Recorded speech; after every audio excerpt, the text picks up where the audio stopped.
Hello, my name is Maria Memely. I am a solicitor of England and Wales. I have an MBA and I am an accredited mediator. I'm a Law Society Council member and I am the chairman of the Law Society's Scrutiny and Performance Review Committee. And I'm also a member of BILA, the British Italian Law Association. I'm on their executive committee. So today I'm going to talk to you about lawyers, foreign lawyers, and how they can become solicitors, with an emphasis really on Italian lawyers, but the same applies to international solicitors abroad. So Italian lawyers in England and Wales, or foreign lawyers if you like. England and Wales is an open jurisdiction to foreign lawyers. You don't have to be a solicitor or barrister to give legal advice in any law subject to certain restrictions. But only those qualified and certified as solicitors or barristers in England and Wales can call themselves by those titles. It is a criminal offence to do so without admission. There are certain areas of law that are reserved only to solicitors and barristers, and these include the rights of audience in court, litigation and drafting court documents. Foreign lawyers do not have rights of audience in the courts, nor do they have the right to conduct litigation, nor the right to draw court documents. A foreign lawyer may, however, apply to the Bar Standards Board for permission to appear in the English courts on an ad hoc basis where a matter of their home jurisdiction is concerned. In most tribunals, such as employment tribunals, there are no restrictions on rights of audience. However, this does not apply to the Employment Appeals Tribunal or the Solicitors Disciplinary Tribunal, which are equivalent to courts. Nor does it apply to immigration adjudicators or the Immigration Appeals Tribunal, where rights of audience are restricted. There is no restriction on rights to represent parties at arbitrations conducted in England and Wales. The next area is land and succession. The Legal Services Act 2007 reserves the following activities to solicitors and other specified professionals, and that is preparing any instrument of transfer or charge for the purposes of the Land Registration Act 2002, Clause 9, and making an application or lodging a document for registration under that Act. Preparing any other instrument relating to real or personal estate for the purposes of the law of England and Wales, or instrument relating to court proceedings in England and Wales, except a contract to grant a short lease, a will or other testamentary instrument, an agreement not intended to be executed as a deed other than a contract that is included above, a letter or power of attorney, a transfer of stock containing no trust or limitation of the transfer. Another area is the financial services. Under the Financial Services Act 2012, the Financial Conduct Authority, FCA, is the regulator for investment business. Solicitors and registered European lawyers and their partners are permitted to carry out certain categories of investment business without authorization from the FCA. Another area is immigration advice and immigration services. Under the Immigration and Asylum Act 1999, the Office for the Immigration Services Commissioner, OISC, is the regulator for immigration advice and services. The following are permitted to provide immigration advice and services without registering with the OISC, and that is foreign lawyers who are partners or employees of UK solicitors, European lawyers registered in the UK under the Establishment Directive and their partners and employees. Do visit the OISC website for more information. It's the oisc.homeoffice.gov.uk. And for more information on several legal activities, you can go to the legalservicesboard.org.uk inquiries, frequently asked questions, reserved legal activities.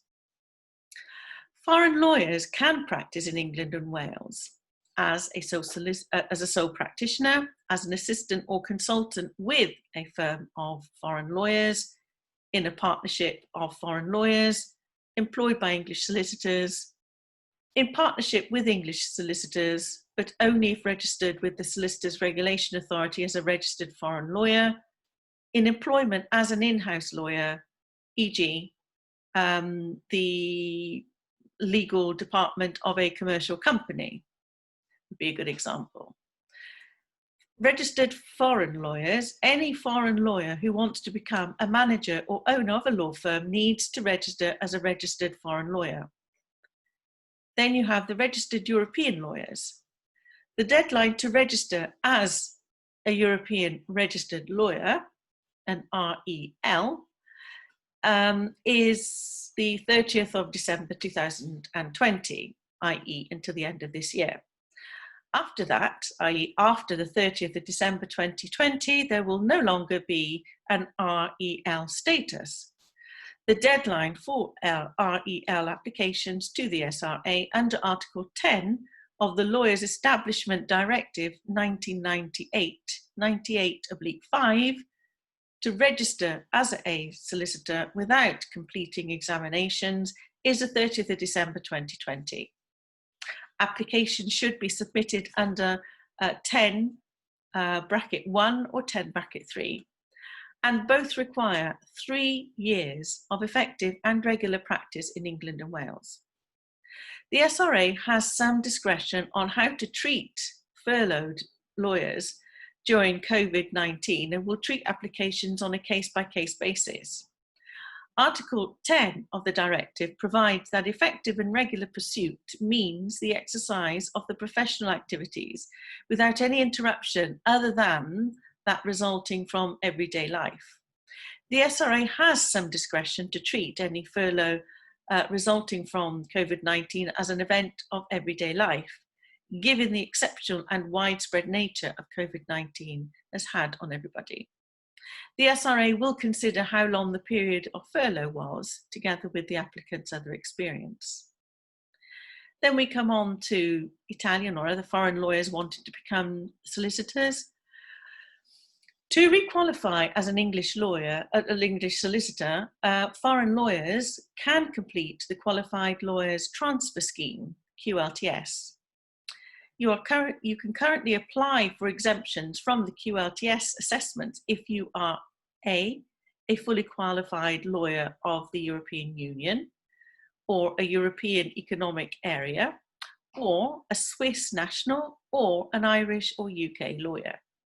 You need to provide evidence that you already have relevant knowledge in the law and practice of England and Wales, outlined in the Day 1 outcomes, to be exempt from QLTS Stage 1, the multiple choice test, MCT, and Stage 2, the Objective Structured Clinical Examination, OSCE.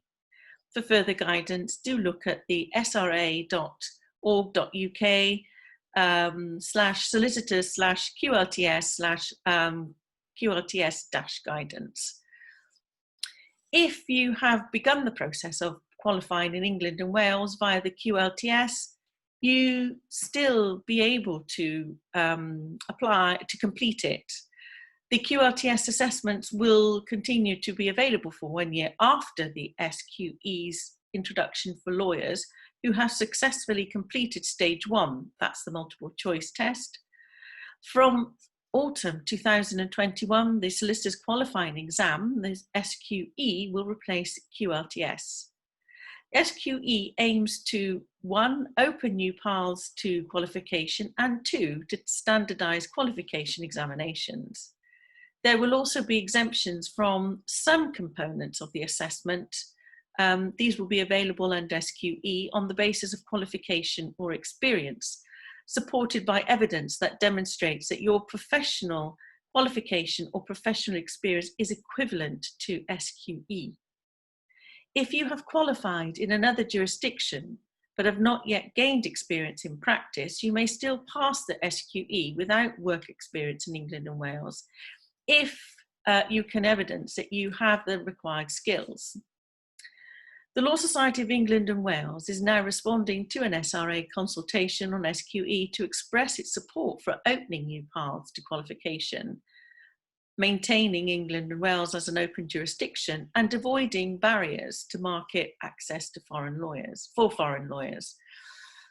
Brexit. The future situation for foreign lawyers in the UK and solicitors abroad will depend on the agreement reached between the UK and the EU. The transition period to the 30th of December 2020 maintains a status quo until that date. Although there is certainty, we can still look at current situation for non-EU lawyers in Italy or abroad and foreign lawyers in England and Wales as an indication of the situation beyond December 2020. The Law Society of England and Wales is committed to maintaining England and Wales as an open jurisdiction and to supporting our European members and colleagues, recognising the important role they play in the UK economy and in our international law firms. Thank you very much, and I wish you all the very best for the future. And remember, if you have started the process, you've got a little bit more time. Otherwise, the old system will finish at the end of December this year, and the new system will take over. Thanks a lot. Goodbye.